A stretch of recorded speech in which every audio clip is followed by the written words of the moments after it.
রহমতুল্লাহি অবরাকাতু। সুধী দর্শক, আজকে আমি যে বিষয়টা বলবো সেটা হচ্ছে শিক্ষা বিষয়ক একটা অধ্যায় বলবো। আমি একসময় একজন শিক্ষক ছিলাম।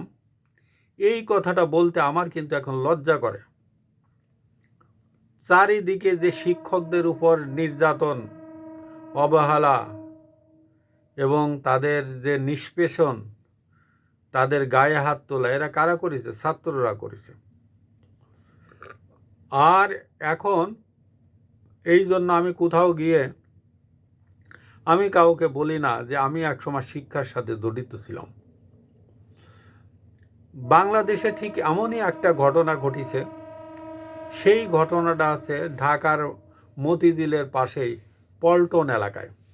এই পল্টন এলাকায় একটা শারমিন একাডেমি আছে। এই শারমিন একাডেমিটা তারা স্বামী স্ত্রী দুইজন চালায়। আর স্বামীর নাম আছে পবিত্র কুমার বড়ুয়া। এই পবিত্র কুমার বড়ুয়া এবং শারমিন জাহান দুইজন মিলে একটা প্রতিষ্ঠান চালান, শারমিন একাডেমি। এই শারমিন একাডেমিতে একটা ঘটনা ঘটেছে, সেটা হচ্ছে কি, ক্লাস প্লেতে পড়ে। প্লে কথার অর্থ কি? খেলাধুলা। এটা সে খেলার বয়স।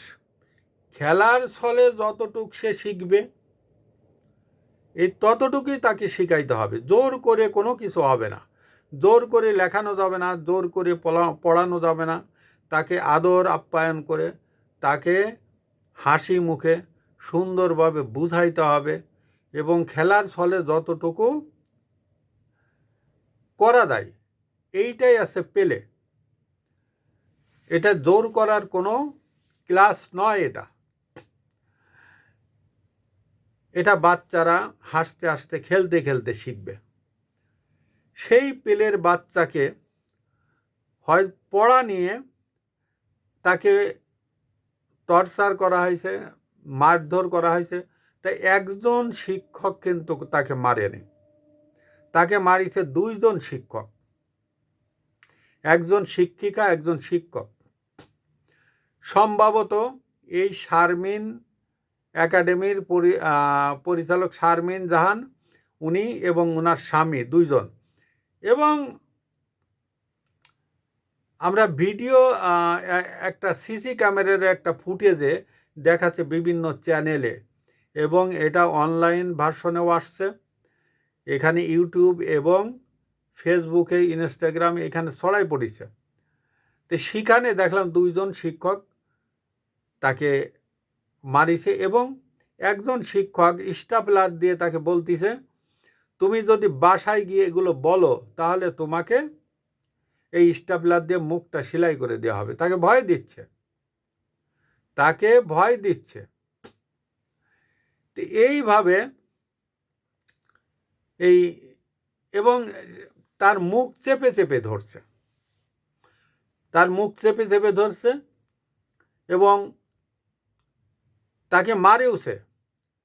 তাকে দেখলাম দুই চক্কর, মহিলা এবং পুরুষ দুইজনই মারল। মারার পরে তারপরে সেই স্টুডেন্ট বলছে আমি বাসায় গিয়ে বলবো। এখন এই ঘটনা যখন তার অভিভাবক আসে, তখন অভিভাবক স্কুল থেকে জানতে পারে না, বাসায় নিয়ে যায়, দেখে সে কারোর সাথে কথা বলে না, ভাত খায় না, শুধু মা বাবাকে দেখলেও ভয় করে, অন্য কাউকে দেখলেও ভয় করে। বলছে ম্যাম মারবে, তোমরা আমাকে মারবা, করবা।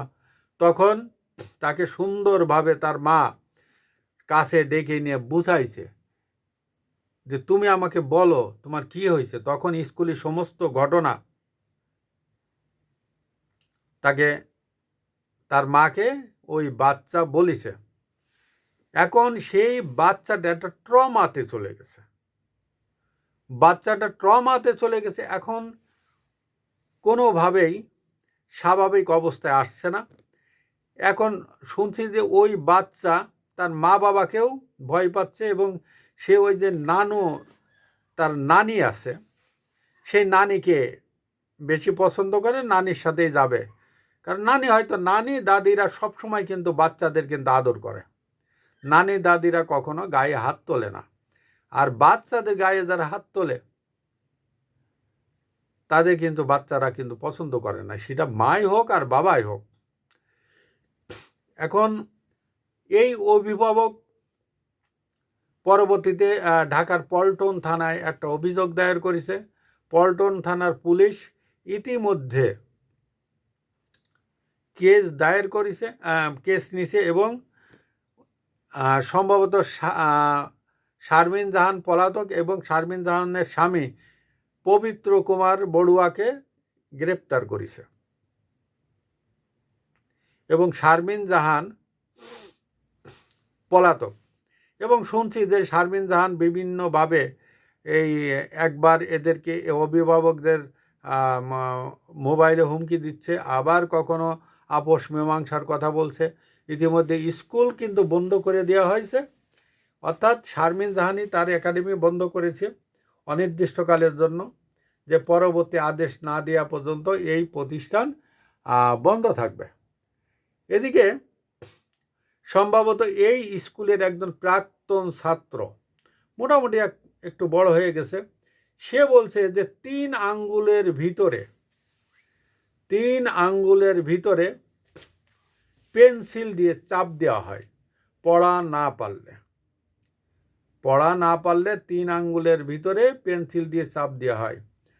আমি একটা কথা বলবো, এটা তো একটা একাডেমি, বড় জোর এখানে 5 পর্যন্ত আছে।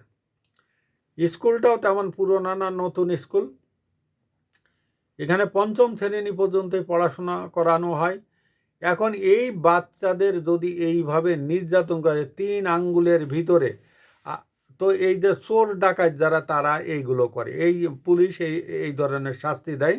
3 আঙ্গুলের ভিতর পেন্সিল দিয়ে চাপ দেয়, প্রচণ্ড ব্যথা করে। আমরা যখন লেখাপড়া করতাম এই রকমের 3 আঙ্গুলের ভিতর পেন্সিল দিয়ে চাপ দিয়ে বহু স্টুডেন্ট অকালে ধরে গেছে। আগে এইভাবে মানে করতো, সাজা দিত আমাদের সময়। তা দেখা যাচ্ছে তখন শতকরা 80-90% স্টুডেন্ট স্কুল ছেড়ে দিত। সর্বশেষ আমি যে কথাটা বলবো সেটা হচ্ছে যে এই ধরনের শিক্ষা প্রতিষ্ঠানগুলো বন্ধ করে দেওয়া উচিত এবং কোনোভাবেই সরকারের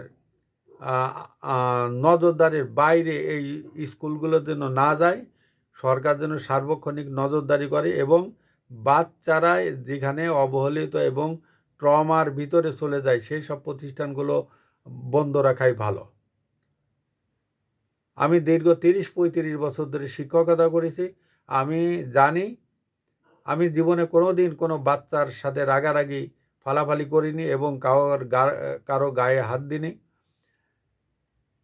কারণ আমার বাবা একজন শিক্ষক ছিলেন, আমার ভাই আরও 2 জন শিক্ষক, তো যার কারণে আমরা শিক্ষক পরিবার, তো এই ধরনের শিক্ষা আমরা কখনো পাইনি। তা ব্যাঙ্গের ছাতার মতন বিভিন্ন জায়গায় এই স্কুলগুলো গড়ে উঠছে, সরকারের এগুলো একটা নিয়মের ভিতরে আনা উচিত। সুধী দর্শক, আপনারা আমার চ্যানেলটি সাবস্ক্রাইব এবং ফলো দিয়ে আমার সাথে থাকবেন। আসসালামু আলাইকুম ওয়া রাহমাতুল্লাহি ওয়া বারাকাতুহু।